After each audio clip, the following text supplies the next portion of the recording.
Assalamualaikum rahmatullah amis et téléspectateurs de votre chaîne télévisée Thiès en lumière tout le temps dañuy am contentement waaye tamit dañuy am mbégte daal di janook ak yéen yi nga xam ne yéen ñooy suñu téléspectateurs yi nga xam ne yéen lañu bëgg yéen lañu safoo yéen tamit idem ñu dalalaat tey suñu émission parcours d'excellence keneen koo xam ne macha allah kàngam la parce que saa ñu suñ defee émission rek da ngeen di kontaan saa yu ñu indee benn invité da ngeen di apprécier moo tax dañuy woy tout le temps di leen saytul di leen utal doomu Cees yoo xam ne ay référence lañ te képp koo xam ne buñ ko fi tegee daal di sëkk ak moom waxtaan seen xol dina si sedd tey nag moom wure ba dafa gën a dem këng parce que ki ñu indi surprise la dafa ñëw Cees ñu ni ko nag munoo dem tant que suñu téléspectateurs yi waxtaanuñu ak yow mu di Moussa Diagne Moussa Diagne ñu ngi lay nuyu. waaw Ouleye maa ngi lay fay maa ngi lay remercier si dalal bi nga ma dalal si Thiès en lumière. di remercier ces techniciens yi di ko commencer si papa Sow. di remercier aussi grand Ibrahima Sow.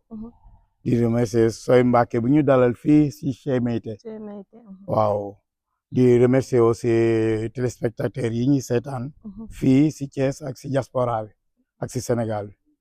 donc merci beaucoup monsieur Diagne du comme ni ma ko waxee rek surprise la tey moom dañoo am gan boo xam ne macha allah buñ ko dalalee rek dalal nañu Thiès en lumière noonu lañ suñ ko mën a waxee noonu suñ ko dalalee dalal nañ ki nga xam ne moo di Babacar dalal nañ ki nga xam ne moo di tonton Sooy ak ñoom Cuusa ak ñeneen ñi ci biir tonton Moussa ñu bàyyi la nga daal di ñuy wax tuuti kan mooy Moussa Diagne balaa ñuy yegsi bu baax a baax ci sa parcours ba li jur lii tey. waaw léegi maa ngi lay remercier encore une fois de plus pour te dire que pour wax si man dina jafe tuuti. dina jafe dina yomb mais bon ma essayé rek jéem a xool lu ma la si mën a jox mooy waaw man maa ngi tudd Moussa Diagne. oui effectivement waaw maa ngi màggee Thiès mais juddoo wu ma Thiès nag mais Thiès laa màggee. voilà yaroo. fan nga juddoo. maa ngi juddoo Kolda. Kolda ok. waaw mais juddoo rek laa fa am ndax sama papa inspecteur la woon. donc dañ ko doon affecté fu nekk. donc c'est tout rek dama fa juddoo rek. mais Thiès mooy suñu base. si mooy suñu local boo xam ne fa la ñu màggee. même ba après c'est tout rek dem nañu Kaolack. mais passage la. mais je me définis comme un Thiessois pur et net. waaw. à part ça samay études maa ngi ko def commencé naa ko Thiès eggale ko Kaolack. terminé ko Dakar. après nag si laa nekkee comptable. je travaille avec Baara Mboup société Baara Mboup. waaye après nag si laa demee Mbour ma nekk seen comptable Salé Kama International ñu koy wax Salé hôtel tamit. ñaari yëpp benn nit kee ma woon.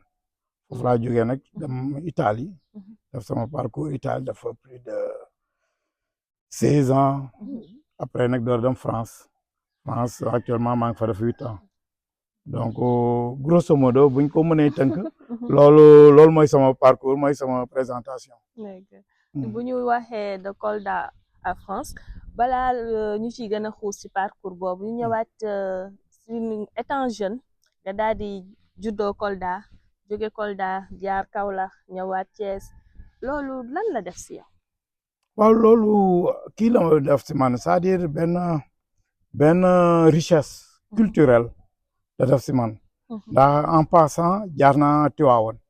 mais Tivaouane c'est dans la région de Thiès. donc j'ai fait Tivaouane Kolda juddoo fa jaar Tivaouane jaar Thiès dem Kaolack jaar Mbour doora dem Europe. mais il s'est trouvé que ne richesse culturelle bu mu def si man. daf may permettre foo mën a dem di nga fa mën a nekk quoi.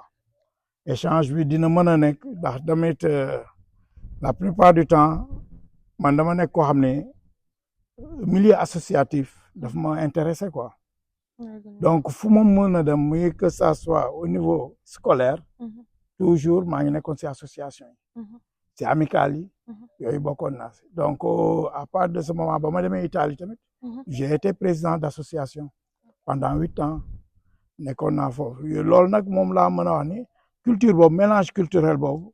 ça m'a beaucoup permis moo ma façonné en quelque sorte. est-ce que amul woon tamit quelque impact négatif ci sa jàng parce que nga commencé fi primaire eggul nga dem ay war ko eggali beneen région nga war a ñëwaat adapté waat ak environnement boobu am de nouveaux camarades de classe nga jógewaat fa war a demaat feneen amul woon benn impact tuuti ci sa éducation. non non parce que le problème en est que dama nekkoon ci milieu scolaire. ça parce que comme tu vois mon père. sama papa kii la woon quoi nu mu tudd inspecteur académique. donc sama tante. bi ñu yar donc moom tamit enseignante la woon. donc maa ngi ci milieu boo xam ne. j'étais bien encadré. en plus de cela suñu taawu kër tamit c'est un enseignant. donc toujours maa ngi ci milieu enseignement. donc te sama papa doon woon café affaire jàng. lépp lu jëm ci jàng moom c'est-à-dire moom amu ci woon négociation. da ngay jàng. baa nga jàng. noonu lañ koy waxee donc loolu moo nekkoon sama kii bon mais nag n'empêche que j'ai eu des couacs comme pas mal de gens. c'est études bi. au niveau terminal j'ai eu la malchance d'échouer mais bon ça n'a pas impacté. c'est. fan nga defee sa terminal à Thiès ou bien. waaw à Thiès. donc je l'ai fait donc j'ai échoué j'ai repris donc à partir de ce moment. si la amee bac D si la demee Dakar commencé sciences naturelles au niveau de l'université donc après ma daal di def sama formation en comptabilité BTS si la amee sama BTS donc nekk comptable à l'époque avec le BTS tu pouvais travailler comme comptable ouais donc si la def comptabilité travail ici ba jusqu'à may dem Europe. ba am prescription daa dem Europe mais Europe il s'est trouvé que ni dawuma directement Hollande laa waroon a dem mais dawuma fa maa ngi arrêté Italie. donc comme c'était un visa Schengen. à partir de ce moment ba ma ñëwee Italie vraiment amoon problème. intégré il y avait ma sœur qui était là-bas donc l'intégration ça a été vite fait. donc j'ai eu la chance duré wu ma fa dama ñëw rek ñuy may kayit maamaale kayit quoi donc l'insertion. amul woon benn problème après j'ai appris la langue italienne donc moom pour ma insérer wu ndax xam nga pour nga insérer dans un pays il faut maîtriser la langue. donc ça m'a beaucoup aidé nag madame sa école dafa une formation en comptabilité tamit en italienne. gën a renforcer wu langue bi maîtriser ko affaire yooyu ça m'a permis nag d'insérer dans le milieu italien loolu nag mooy sama parcours boo xam ne jot naa ko def au niveau d'Italie mais Italie nag vraiment daf ma façonné quoi. dinañu ñëwaat ci sa vie biir Italie bu baax a baax dañuy daal di desaat fi nga xam ne moo di Thiès fi nga xam ne moo di sa vie ak sa famille parce que buñ naan mag nag xale moo tax. monsieur Diagne ban enfance la am avec ses parents ba mu tax mu nekk l'homme qu'il est devenu aujourd'hui. waaw man c'est vrai que sama enfance j'étais un peu turbulent. comme pas mal tamit xawoon naa turbulent ba pare bëgg football mais dans tout ça. comme tout enfant ouais. mais toujours à l'esprit il y avait une éducation bien établie chez moi. sama papa mooy il faudra nga jàng ak loo mën a def moom jàng na jiitu ci say mbir donc nag am respect des parents. des adultes aussi. donc loolu moo nekkoon mais nag turbulent woon naa bëri woon naa bouger bëggoon naa football yooyu moo nekkoon sama kii quoi au niveau de mais à part ça moom vraiment sama papa amoon na éducation stricte bu mu appliqué woon donc ñun on était obligé de suivre cette éducation de suivre bañ a am benn kii mais l'essentiel lépp looy def daal na nga si boole jàng. donc jàng bi daal moo jiitu. waaw nekk base lépp. oui comme inspecteur la woon moom mënul woon concevoir nit ñi bañ a jàng. bien sûr donc loo mën a def daal boole si jàng à partir de ce moment nag. boo amee de bonnes notes moom le reste ça l'importait peu. loolu moo nekkoon kii bi quoi. sa dundu biir Italie. waaw Italie sama dundu c'est vrai que Italie j'ai connu ma femme. Italie la ñu xamante quoi. c'est une Sénégalaise. ouais c'est une Sénégalaise. ouais on a 3 enfants. 3 belles filles machallah. donc ba ma ñëwee tamit vraiment Italie. la ñu xamante après 2 ans même pas 2 ans moins de 2 ans. si laa ko marié donc je suis venu en Italie en 2001 mais en 2003 je l'ai marié à partir de ce moment depuis 2003 on est ensemble jusqu'à présent donc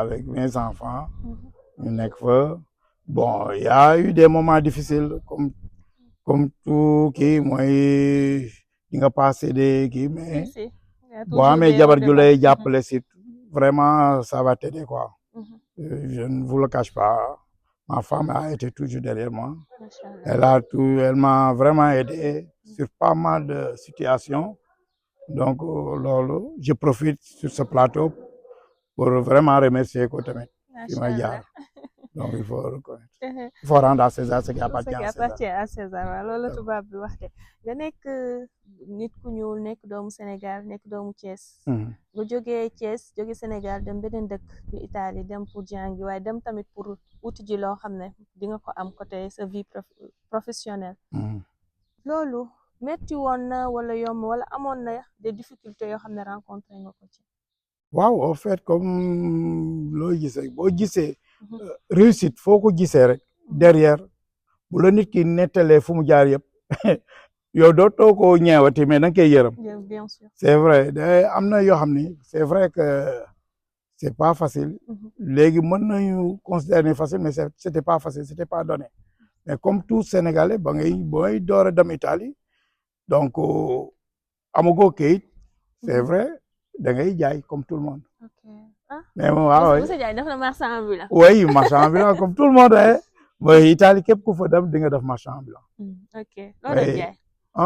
ay li ñuy wax ay lan ay allumettes ay calpe ay après man j'ai commencé may jaay ay CD temps yooyu CD mais c'était interdit mais j'étais obligé pour survivre ma jaay donc loolu.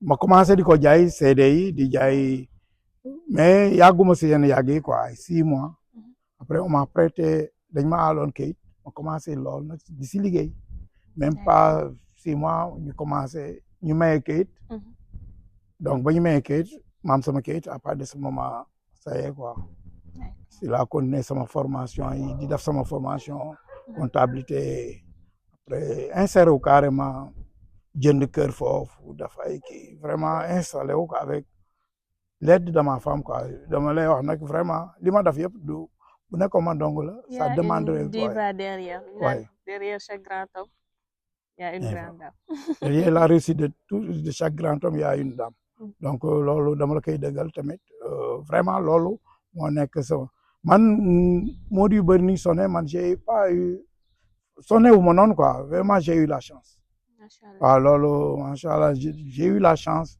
donc mën a insérer wu mën a liggéey mën a ñafe daal di avancer quoi. maa ngi lay dégg lu bari nga naan comptabilité nga suivre. nan nga nekk comptable dem nekk français.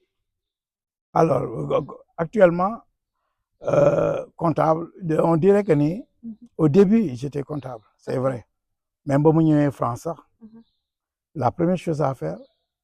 dama waroon a dugg si benn université pour continuer université pour nga duggoon si il faudra faire un concours mais concours bi j'étais sur la liste d'attente mais par la suite jël ñu defaat naa formation comptabilité encore pour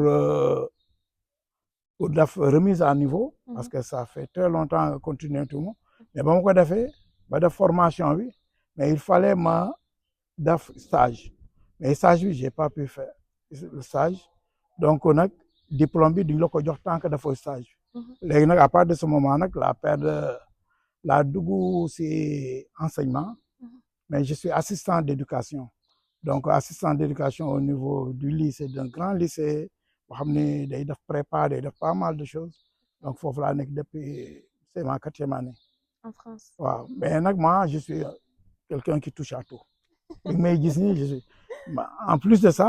des fois un homme très polyvalent. oui après nag damay def ay genre nu mu tudd la sécurité sax dama koy def ay vacations si sécurité bi dama koy def j'ai fait une formation en sécurité yooyu yëpp damay def ay vacations samay temps libre man daal xamal ni j'ai la bougeotte mënu ma toog man daal boo ma gisee nekk naa nit koo xam ne du ma toog du ma kii toujours am naa lu may def bu ma ko amul il faut que ma am lu bëri nag pour ma mën a vivre quoi pour ma sentir adrénaline pour mën a vivre mais yooyu yëpp moo si genre nit ñi nga xam ne bu nekkul en activité rek. non non duñu nekk. oui man nag moom laa donc vraiment donc looloo ma dugal mais tamit comme li ñuy wax rek samay parents ñëpp ay kii lañu quoi ay enseignants si milieu scolaire lañ nekk. donc man j'étais obligé. tamit côté boobu benn héritage. waaw héritage boo xam ne la doo ko yëg mais après ba mu si duggee nag dama ni j'ai trouvé mon chemin donc mieux vaut ma nekk si quoi. après kañ nga jóge Italie dem France. maa ngi jóge Italie 2016 mais dawuma directement France dama jógee Italie je voulais rentrer au pays au Bercail Sénégal ma daal ñëw avec la famille tout le monde. C'était en quelle année? 2016. 2016 ok. lu taxoon nga bëggoon ñibbi si. parce que lu taxoon ma bëgg ñibbi parce que aussi j'avais un projet. Avec des blancs yu ñu waroon a tubaab yoo xam ne moom laa doon liggéeyal. ñu waroon a def benn usine de transformation affaire mangue lu jëm si mangue. mais on attendait. dama si profité sa wax on attendait le financement de l'Union européenne. Bon, on avait prévu de faire 3 usines. benn au niveau de Diamniadio, benn en Casamance ak benn Guinée Conakry. ba demandé woon financement bi avec l'Union européenne. Au départ l'Union européenne dafa ne woon daf ñuy financer. mais kenn xamul au dernier moment ce qui s'est passé. le financement mujjul aboutir. léegi nag man entre temps ba may ñëw fii dama doon indaale conteneur. di liggéeyaale bañ a toog ndax man dama nekk koo xam ne chaque fois damay liggéey.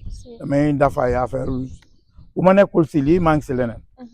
donc nag ba ma toogee xaar financement bi génnul dara génnul. à partir de ce moment dama ni non mieux vaut avec l'accord de ma femme mieux vaut ma jéem a dem.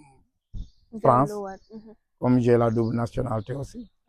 madame France daal di jéem a inséré wu jéem a refaire venir la famille loolu nag moom laa def quoi mais vraiment loo xam ne la bëgguma ko woon dama bëggoon a rester au pays ndax tamit man je suis un amoureux du pays quoi du ma bu ma amee sax même une autre nationalité xamal ni je suis un amoureux du Sénégal. loolu moom sa wax la yàgg nga di ko wax mais aussi yaa ngi jox wala di def yoo xam ne mu ngi koy dëggal ni que sa réew rek nga bëgg. soo sañoon sa réew ngay dellu si. vraiment nga nekk tamit France nekk fa jàngalekat.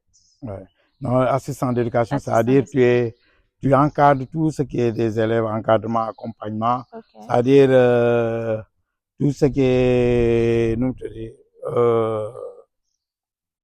jàngale di nga def mais di nga aider les élèves au niveau du CDI. waaw mooy di nga leen suivre. des fois dinaa leen suivre en maths comme j'aime les mathématiques. waaw dinaa leen suivre. mais tout ce qui est contact avec les parents avec l'administration. man maa ngi si milieu genre surveillant. oui. comme ni ñu koy waxee fii au Sénégal. mais ñun y a plus d'accompagnement. D'accord. L'accompagnement au niveau des études, l'accompagnement au niveau scolaire, lépp même si jàng beeg yëpp da nga leen di suivre quoi. est-ce que monsieur Diagne bu ñu bëggoon mënoon raconter toute vie professionnelle en France ak vie en France. waaw ma vie professionnelle en France oui c'est vrai sama vie professionnelle en France c'est vrai moi au niveau fële. Je travaille que 2 jours, pour vous dire, mais 2 jours complets. Je commence à 7h35, je termine le lendemain. Mais il y a l'internat aussi. Donc, je travaille de 7h35 jusqu'à 16h30.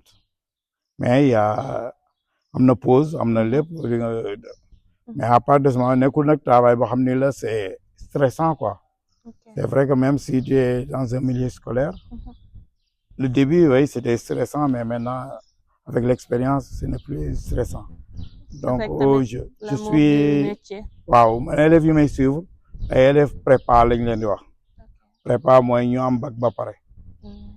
donc au niveau de l'internat ñooñu lay suivre quoi donc ñu am bac ba pare ils sont grands donc amuñu kii quoi nu mu tëddi yenn besoins yi donc accompagnement rek ngay nekk encadrement accompagnement et surveillance en quelque sorte. macha allah merci beaucoup si parcours boobu bu nga xam ne partagé nga ko ak ñun. ñu daal di nag dugg si li nga xam ne man sa joyau laa koy woowee. sa bébé muy Thiès en lumière. Thiès en lumière ñooy gis nga ciy def liggéey bu am solo macha allah ànd ci ak Babacar ñu koy nuyu de passage. ànd ci ak Touza.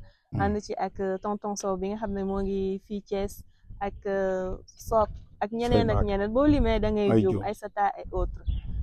idée bi nan la leen dikkale. waaw idée Thiès en lumière c'est trouvé que comme je suis quelqu'un de touche à tout comme Babacar tamit on est comme des jumeaux quoi. Babacar yàkkamti naa mu ñëw Sénégal moom tamit ma am ko fii. waaw je salue Babacar au passage. donc Babacar ñoo màggandoo c'est vrai ñoo màggandoo. ñoo nekk on a fait tout ensemble tout pratiquement tout. donc lu yendu si man France moom. macha allah. amul jour bu ñu dul déggante amul. donc on est ensemble on est des amis on partage tout donc on discute tout donc benn bis ñu toog noonu di waxtaan. ba ñu toogee noonu di waxtaan mu ne ma ñu toog échanger ñu ne comme moom il est dans le milieu tamit muy sécurité si lay liggéey donc ñu toog noonu muy bu ñu defoon benn télévision web TV est-ce que ce ne serait pas que man ko oui loolu dinañu mën a permettre ñun tamit ñu xool lan lañ mën a def Sénégal mu ni idée bi daal noonu si waxtaan ndax toujours ñoo ngi déggante te dinañ déggante lu mu bon 1 heure de temps minimum des fois dinañ def 2 heures de temps donc ba ñu waxee loolu ñu toog ñu ne kon léegi nan la ñuy def ñu ne on va contacter xamoon nañ grand yi bëri grand bi sin grand la quoi ak Soy Mbacké si lañ commencé na contacter leen xool est-ce que c'est possible de faire une chaîne de télévision web au niveau du Sénégal ba ñu waxee ñoom tamit ñu enchanté aussi idée bi idée est née de ça léegi nag à partir de ce moment ñu ne ok nañ jéem a xool nag les voies et moyens yoo xam ne mën nañ ko def pour aboutir am si chaîne daal di juddu taxaw mais foofu la idée bi jógee c'est entre maag Babacar ñuy toog di waxtaan il y avait une 3e personne mais bon après Moussa mujj la en tout donc affaire bi noonu la demee donc nag ñu continuer si noonu bañ a bàyyi bon nànk je sais que on est au début mais fu ñu bëgg a yóbbu Thiès en lumière je pense que ni umpul ñuy liggéey waaw équipe bi donc je pense que ni d'ici peu incha allah dinañ dégg Thiès en lumière on est sur les traces di ñaan yàlla rek mottali affaire bi quoi. monsieur Diagne xam nañ ne taxawal wala créer leen ci biir réew mi c'est pas facile surtout suñu biir réew mi yéen ngeen ñëw bëgg a fekk milieu boo xam ne mën naa ne ñi ci nekk bëri nañ yéen ngeen bëgg a ñëw lancé wu ci milieu boobu déjà est-ce que vous avez déjà eu quelques difficultés am na yenn difficultés yoo leen jànkonteel diggante bi ngeen lancé chaîne bi ak léegi. waaye diggante ba ñu lancé chaîne bi oui c'est vrai on a eu pas mal de difficultés c'est vrai. les difficultés yi mooy avoir vraiment des personnes vraiment yoo xam ne ils ont eu la compétence pour mën a doxal affaire bi. loolu tamit c'est un problème. donc mais yàlla ba ñu boolee muy Papa Sow donc moom tamit vraiment moo ngi jàpp si liggéey bi ak yow tamit Ouleye vraiment avec vos expériences on profite de ces expériences pour au moins teg dara lu taxaw quoi loo xam ne c'est palpable c'est concret donc loolu am na solo mais loolu mooy difficulté bi ñu mais yeneen difficulté yi c'est surmontable on pense que on pourrait les surmonter inchallah d'ici peu quoi. D'accord genre bu amee des personnes yi nga xam ne ils sont engagés des personnes yoo xam ne ils sont professionnels yoo xam ne am nañu déjà l'amour du métier parce que loolu mooy base bi avant tout li ci des lépp moom di ngeen ko mën a surmonter surmonter waaw ñun moom vraiment loolu rek la am des personnes compétentes yooyu des personnes prêtes yoo xam ne bëgg pare nañu am amour vraiment pour dem ñu liggéey lan mooy aussi seeni ambition Une ambition mooy vraiment Thiès en lumière ñu dégg ko fépp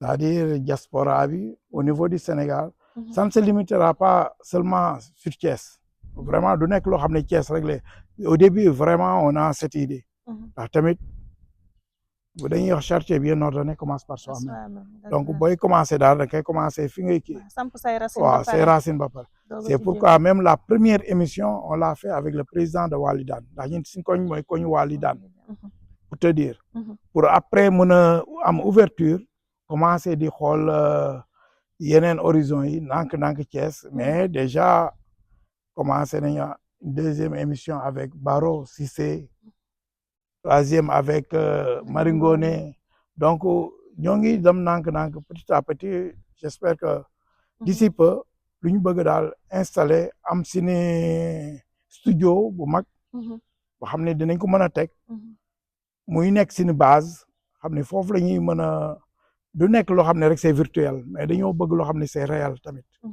donc loolu bokk na sini perspective d'avenir yu ñu xam ne moom la ñu war a travailler donc à partir de ce moment je pense que ni lu si des daal mooy daf sauter le pas quoi jógee si palier bi dali si beneen palier te gis nañu ni ñu ànd ak ñun ñëpp vraiment ils sont engagés et ils sont prêts vraiment pour accompagner projet bi loolu daal mooy lu am solo yoo xam ne moom lañ bëgg te je pense que ñoo ngi ñaan suñu borom mu jàppale ñu si ba ñu mën sa yegg macha allah te dina ko def incha allah bu ko soobee moom suñu borom aussi nga nekk doomu Thiès comme ni nga koy waxee tout le temps Thiès sa fierté la Thiès da nga ko bëgg tey nga ñëwaat même sa dëkk même boo nekkee à l'étranger yaa ngi gis li am sa dëkk nan nga gisee Thiès évolution wu Thiès développement wu Thiès selon yow lan lañu war a mën a changer sa xalaat lan lañ ci mën a yokk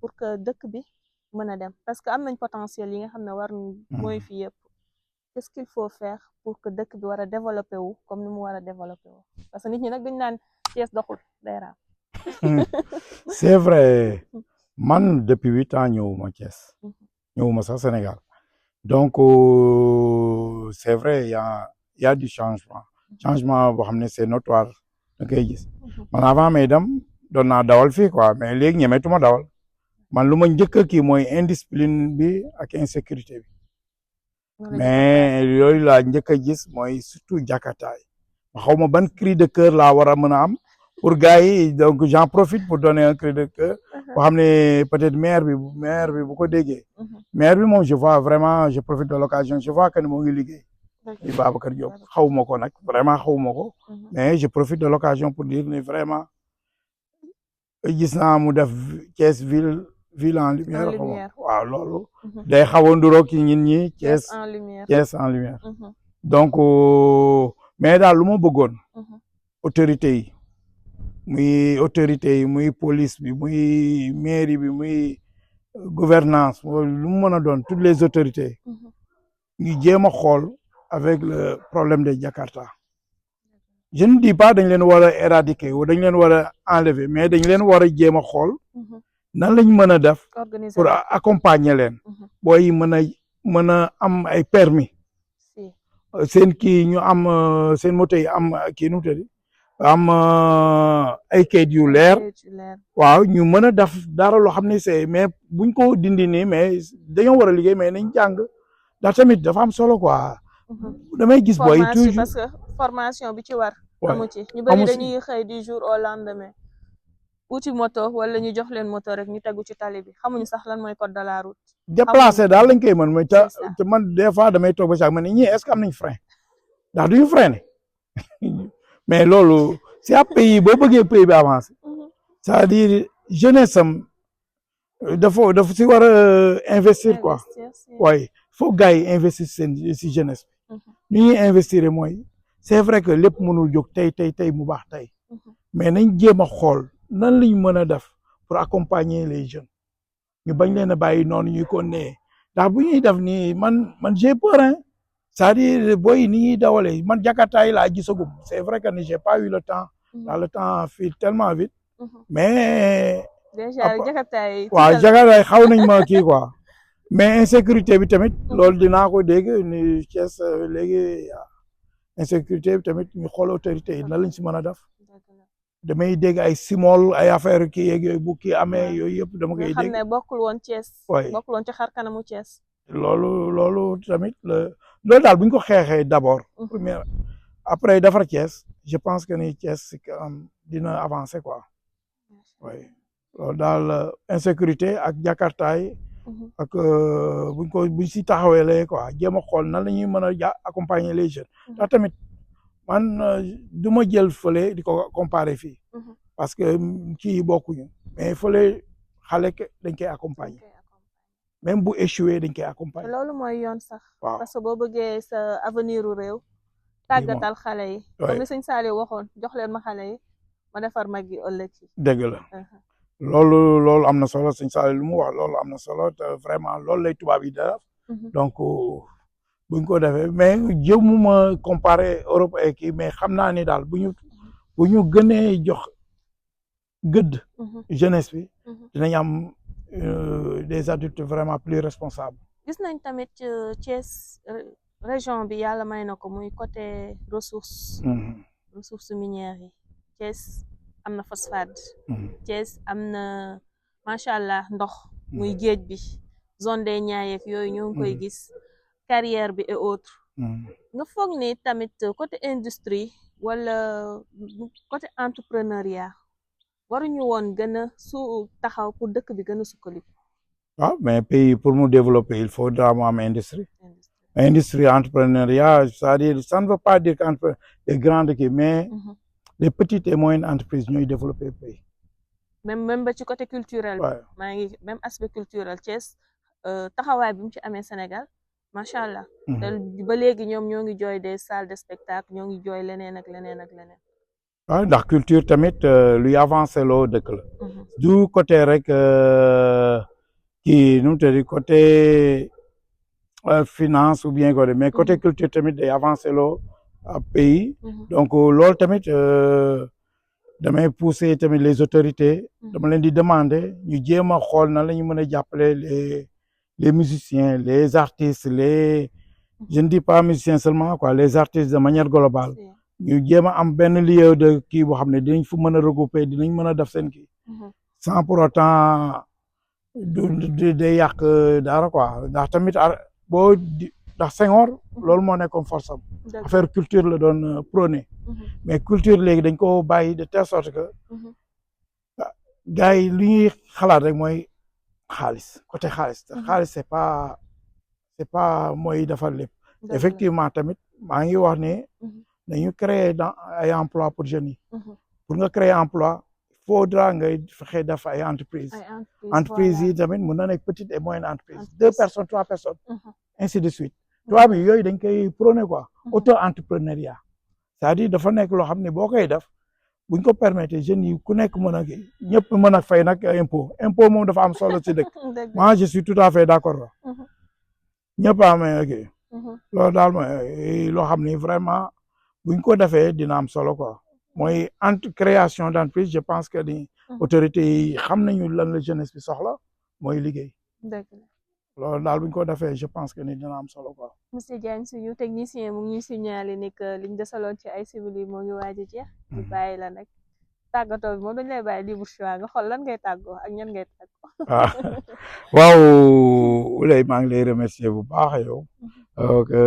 vraiment sa taxawaay si Thiès en lumière gis nañu vraiment sa taxawaay gis nañ sa implication si Thiès en lumière de même que tamit groupe bi yëpp bu ma la tuddee rek tuddaale naa groupe bi yëpp waaw donc maa ngi remercier waa Thiès man aw ma lu dul Thiès waaye doomu Thiès la donc Thiès moom la ñu am mooy suñu fierté Sénégal mooy suñu fierté diaspora bi képp koo gis mu nekk si diaspora bi xelam moo ngi si kaw mais xelam moo ngi fii quoi si suuf donc ñun ñëpp on pense à revenir au pays je sais que c'est pas facile une fois nga tàmm fële boo ñëwee balaa ngay acclimaté wu balaa ngay comprendre affaire des fois ñun amuñu patience boobu dañuy ñëw bu ñu gisee ni kii te tamit dañuy tàmm xaalis de telle sorte que bu ñu xawee kii rek dañuy jëlaat seen bagage ñibbi daal di dawaat. donc des fois loolu ça demande du temps yoo xam ni la dañ si war a travailler bu baax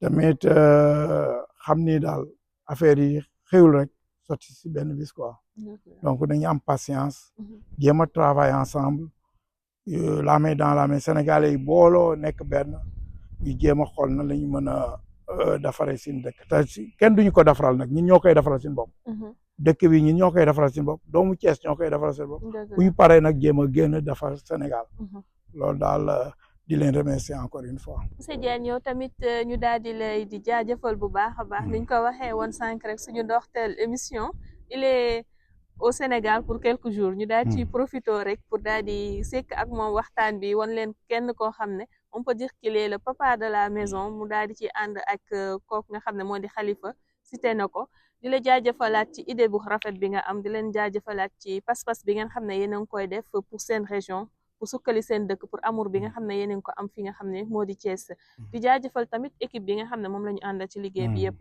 du ma taayee di ko wax à chaque fois di ci njëkkee ki nga xam ne moo di tonton Ibrahima Sow à chaque fois ci coordination bi di remercier ki nga xam ne aussi moo di Papa Sow Soy ak Cheikh Sow te moom Cheikh Sow xaw ma kan moo ko jël ci dimanche bi gisuñu ko xam naa féetee ko jàpp sama doom baay boobu di ko jaajëfal bu baax a baax wante tamit dañuy jaajëfal Touza ñoom Aïssatou ñoom ñëpp boo limee daal da ngay juum wala doo daal di mëtale ñu leen di jaajëfal bu baax a baax yéen tamit di profito rek di remercier Soy Mbacké di remercier jabaram Mayte vraiment mu ñuy recevoir si cadre de vie bu rafet bi bu yaan bi donc ñoo ngi koy remercier vraiment di wax ne amuñu fayam quoi macha allah noonu foofu laa doon bëgg a jeexalee parce que macha allah gis ngeen lii cadre bi tellement naturel soo leen fi ñëwee tamit di ngeen am li nga xam ne di ngeen ko bëgg boo leen bëggee détente boo leen lépp loo xam ne di ngeen ko bëgg pour les séminaires et autres macha allah c'est l'endroit idéal nekk fi nga xam ne moo di Thiès ñu leen di jaajëfal ñoom tamit si accueil bi nga xam ne réserver nañu ko